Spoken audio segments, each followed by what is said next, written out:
Welcome back to another Billy Bob video. As you can see in this photo, we are coming back with UFC 333, Alexander Volkanovski versus Evlov in the main event predictions. You may be asking, why are you doing predictions right now? It's even more than a month away.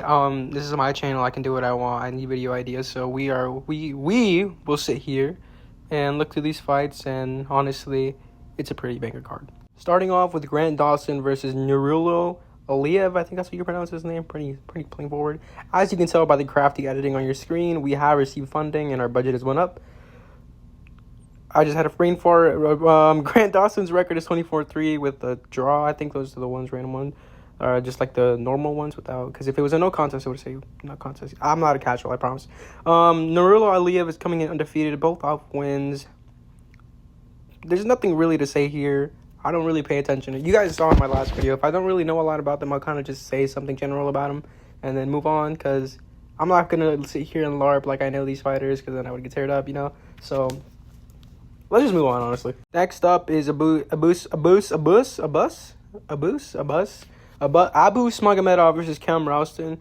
The billion-dollar company that is the UFC, not even billion-dollar company, the multi-billion-dollar company that is the UFC, does not even have the stats available to click on and unfold under. Very nice. So I have nothing. So you guys saw like how I had like a few things to say for the last one, even though it was barely. I have nothing to say for this.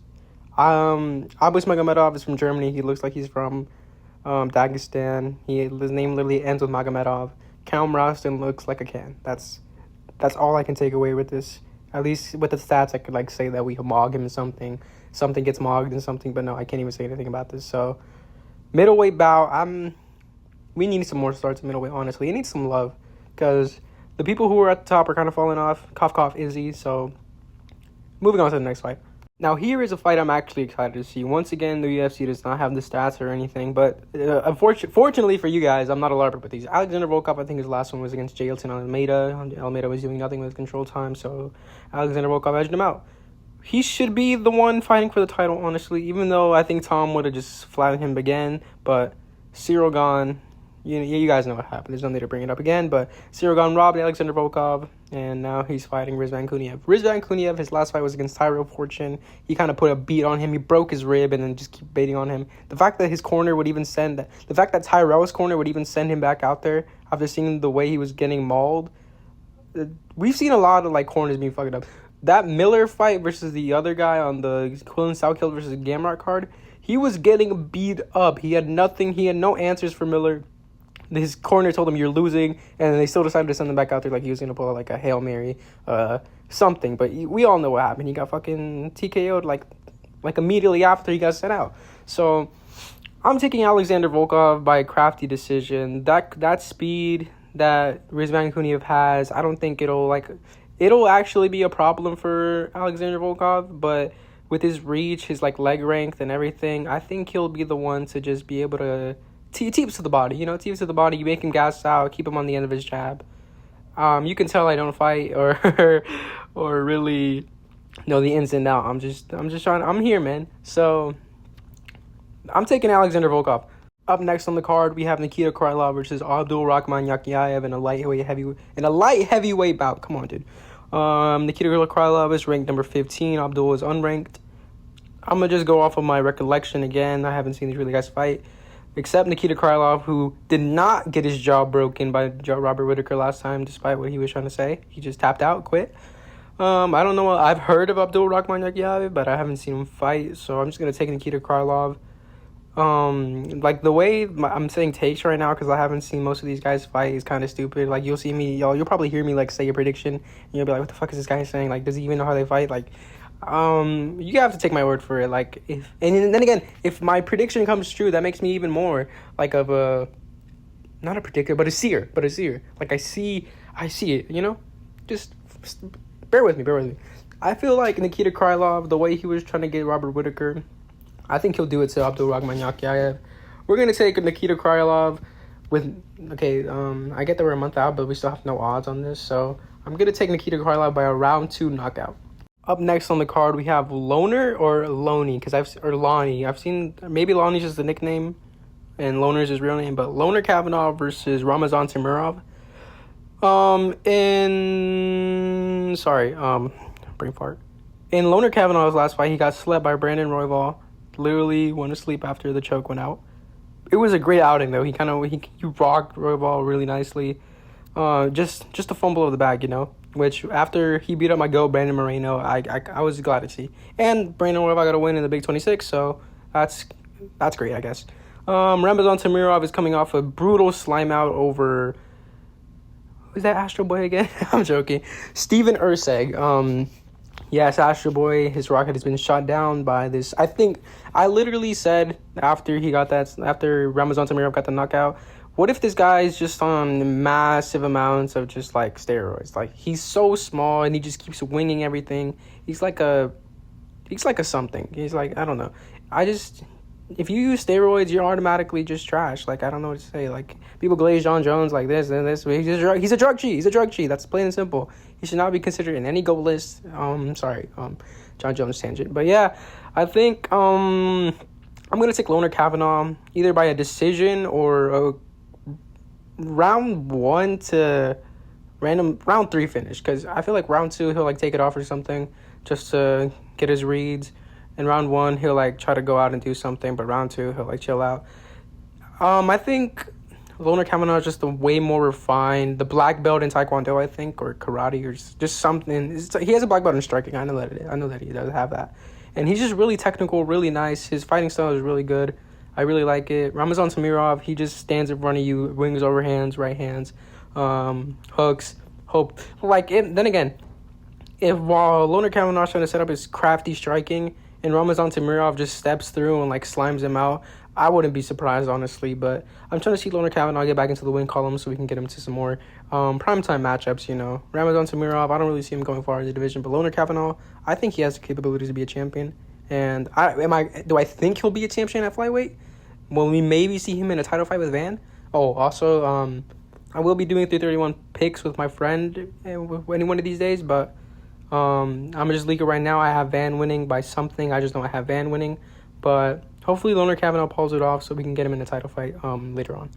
Up next on the main card, we have Dominic Reyes versus Azamat Murzakanov, and one of my first thoughts is why would Dominic Reyes even start the dotted line on this? He knows how brittle his chin is. I just don't want to see him get colded again. Carlos Olberg hit him with the perfect 1-2 ever and immediately slept him. The punch afterwards was meant for nothing. It was just for cosmetics. He got slept easily. Then we saw him he became sentient. He became aware of how bad his chin was, and literally just didn't throw. And one of the fights that we thought was somebody was gonna die, Johnny Walker or Dominic Reyes. We just saw Azamat Murzakanov get head kicked, quit by Paulo Costa. He got hit with the head kick and just fell over and said, "I'm out."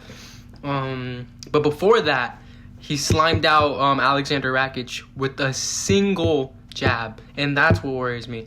Right now, we're gonna see him go in there. They're gonna be 1-2, you go, I go. Then Azamat Murzakanov is gonna step in with the jab and put Dominic Reyes out cold. That's literally my prediction. That's my prediction. Azamat Murzakanov is gonna put Dominic Reyes out cold in the first round, and I just think there's no avoiding it. Like maybe, and this is a really giant maybe, Dominic Reyes will stink it up and bring him to a decision.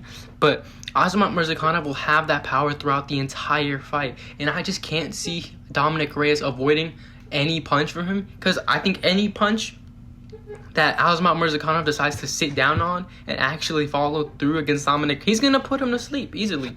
And it's just, I don't want to see it happen, That's why at the beginning I was like, why would Dominic Reyes even sign up for this fight? Why, bro?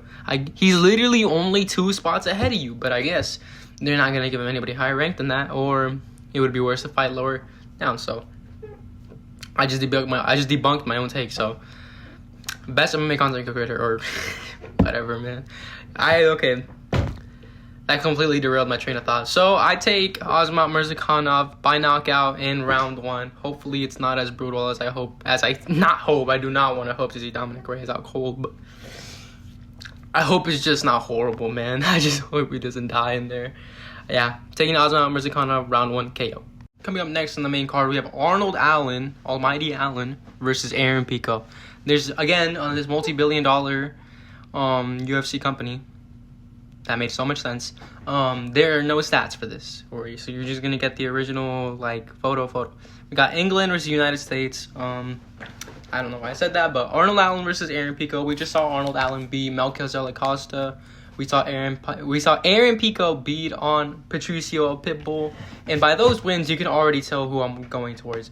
Aaron Pico is ranked number 12. This would get him into the top 10.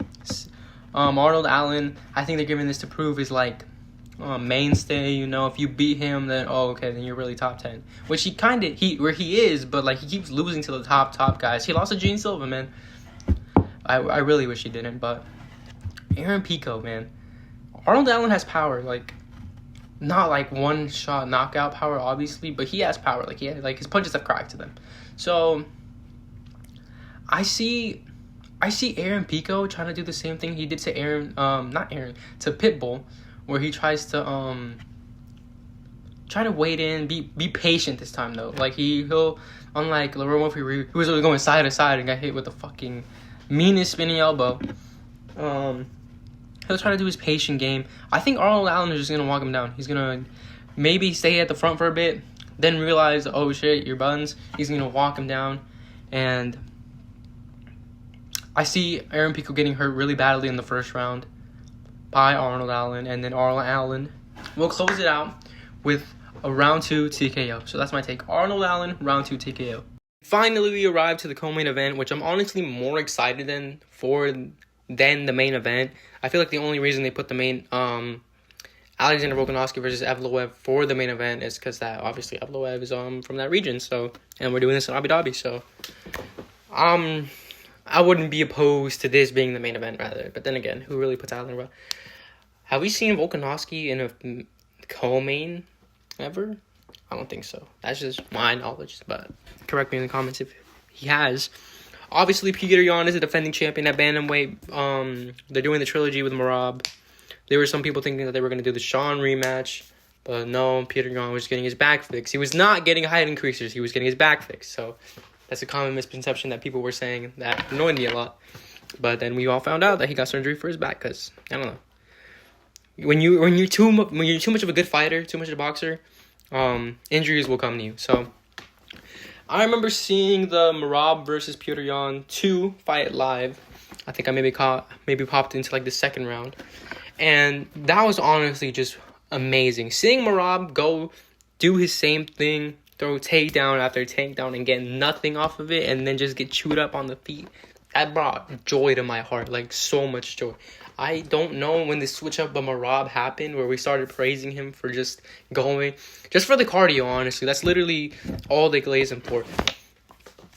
I hate when people say he's like, oh, he's improving, which he is. But against Corey Sandhagen, dude, what?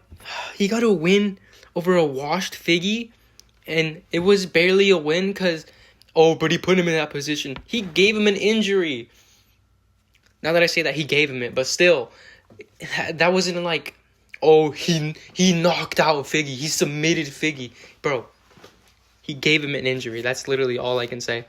So, I see people saying that, the layoff for Merab will actually help him. He'll come back rejuvenated, more cardio. I don't see him improving in the stand-up good enough to actually stand with Yan, in like a competitive way. And I feel like he's going to have to rely on the same thing, but we saw how that went. I don't know what he's going to do to like actually impose his will again. That's what I'm saying. I see no way for Merab to actually win this fight. I think it's going to go the exact same way that the second one went. That took so long for me to say. Honestly, I saw this one person. They said round 4 TKO for Petr Yan. I feel like that's not a bad prediction. But then again, this is my video, my channel, so we're doing my predictions. So I feel like, yes, he's going to go back to the body, and all of a sudden that cardio, that grit is going to just sap away. Merab is literally going to be a fucking curled up leaf out there. I think we can't say round 3 finish, because I feel like by round 3, Jan's still building into like the way he fights. But by round 4, he's like, if he'll like finish you if you're not like too good. But I don't see a finish again. I just see Piotr Yan unanimous decision 50-45 again. Maybe 49-46, the way he gave up the first round last time. But that's how I see it going. And finally, we arrived to the main event of UFC 333, Alexander Volkanovski versus Movsar Evloev. It's honestly a pretty banger matchup. I'm taking Evloev. I know people are saying that, oh, he's not going to be able to get him down. Oh, he won't be able to stand with him. I feel like he's going to be able to get him down. Like, the reason that Islam wasn't able to get as good takedowns, even though he did take him down and control him a lot, on Volkanovski, was because of how tall he is, you know? Islam is like 5'11", same size. But look at the height. 5'6", 5'7". They're both short, stocky. I know Volk's like the fucking fridge. He literally, like, you can hit him with a car and he'll stand still. But that'll help Evloev so much more in getting to his hips and being able to control him. Like, being able to, like, cram him. So, honestly, everybody knows that Evloev is a predator.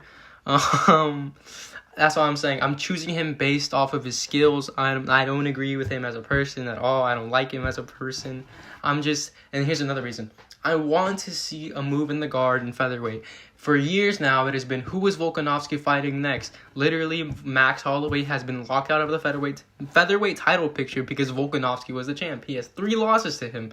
And that's just unacceptable. We need a new champion in featherweight so we can get new lineup, you know? We all saw in that Volk and DJ interview, he was talking about him winning the featherweight belt again was a resurgence. He said he's never planning to do a resurgence again. So, and after he loses, I think he retires. What he'll do? He'll fight his way back. They're not going to give him an immediate rematch. He just won the belt and defended it against the same person. So I don't think they're giving an immediate rematch. We're going to get Movsar and then whoever's next up. So I think at that point, he's not going to see a point in fighting again to get another title shot at the age of 38, damn near 40, pushing 40. So I'm hoping Movsar Evloev grinds him out to a decision, even if I fall asleep. Like, I'm sorry, guys. Then again, I wish I could get a TKO. He could get a TKO or submission. Anything just to make sure he wins. Then after that, we can have somebody else slime. We can have John Silva slime out Movsar. I just need Volk to lose for a new featherweight path, guys. But after all those fights, this is concluding my UFC 330 picks. In 3 days, we'll be a month out, so you guys are asking why I'm even making this video right now on my channel. Like I said, subscribe and like, and come back for more videos.